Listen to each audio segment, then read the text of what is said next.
नमस्कार दोस्तों, आज मैं आपको सुनाऊंगा भलाई का मीठा फल। बहुत पहले की बात है, एक जंगल था। उसी जंगल के नज़दीक एक गांव था जिसका नाम सूरजपुर था। उस गांव में ज़्यादातर गरीब लोग रहते थे। मेहनत मजदूरी करके अपना जीवन यापन करते थे और साथ ही सभी लोग मिलजुल कर रहते थे। ज़रूरत के समय एक दूसरे की मदद करते थे। उसी गांव में भोला नाम का एक लड़का रहता था। भोला बहुत ही गरीब था, लेकिन साथ ही वह बहुत ईमानदार और मेहनती आदमी था। भोला अपनी माँ और छोटी बहन के साथ रहता था। बचपन में ही भोला के पिताजी का देहांत हो गया था। अक्सर भोला की माँ बीमार रहती थी, इसलिए सारी जिम्मेदारी भोला के ऊपर आ गया था। भोला के परिवार को 2 वक्त का खाना भी बड़ी मुश्किल से मिलता था। 2 वक्त का खाना खाने के लिए वह जंगल से लकड़ियाँ इकट्ठा करता था। भोला लकड़हारे का काम करता था। वह अपने परिवार के पालन पोषण के लिए बहुत मेहनत करता था।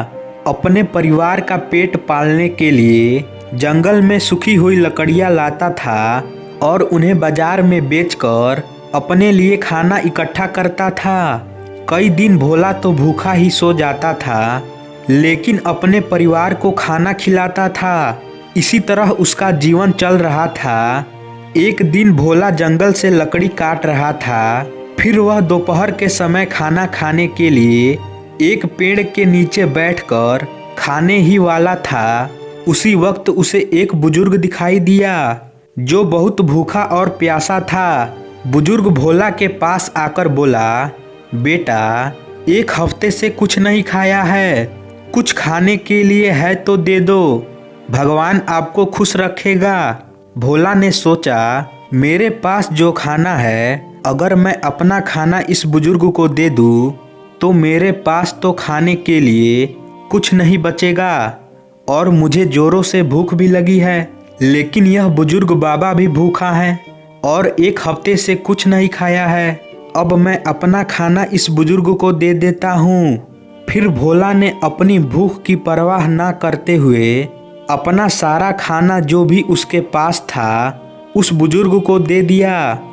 बुजुर्ग ने खाना खाया और भोला को आशीर्वाद दिया। फिर भोला से बोला, बेटा, तुम बहुत दयालु हो। तुमने आज मेरा भूख शांत किया, इसलिए मैं तुम्हें आशीर्वाद देता हूँ कि तुम्हारी समस्या जल्द ही समाप्त हो जाएगा और तुम्हें वो सब कुछ मिलेगा जो तुम चाहते हो। ऐसा कहकर बुजुर्ग वहाँ से चला गया और भोला भी अपना काम करके घर के लिए निकल पड़ा। तभी रास्ते में उसे एक चिराग दिखाई दिया और उसके ऊपर लिखा था कि फूंक मारो, अपनी इच्छा बोलो, आपकी सारी इच्छाएं पूरी हो जाएगी। फिर भोला उस चिराग को लेकर जंगल से अपने घर की तरफ चला गया। तभी रास्ते में भोला ने सोचा, यह चिराग मेरी इच्छा कैसे पूरी कर सकता है। चलो एक बार कोशिश करके देखता हूँ। सबसे पहले मैं कुछ खाने को मांगता हूँ, क्योंकि मुझे बहुत ज़ोरों से भूख लगी है। भोला ने जैसे ही फूंक मारा और बोला कि मुझे खाना चाहिए, तुरंत ही भोला के सामने स्वादिष्ट खाना आ गया। अब भोला बहुत खुश हुआ।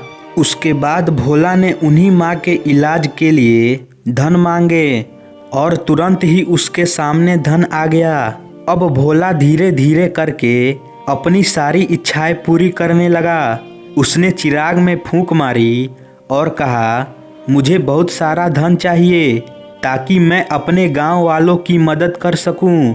उसके ऐसा कहते ही तुरंत बहुत सारा धन आ गया। अब भोला धीरे धीरे बहुत अमीर हो गया और ज़रूरतमंदों की मदद करने लगा।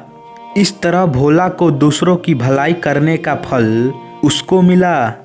तो दोस्तों, इस कहानी से हमें यह सीख मिलता है कि अगर आप भी किसी के साथ भलाई करोगे तो आपको भी उसका फल मिलेगा।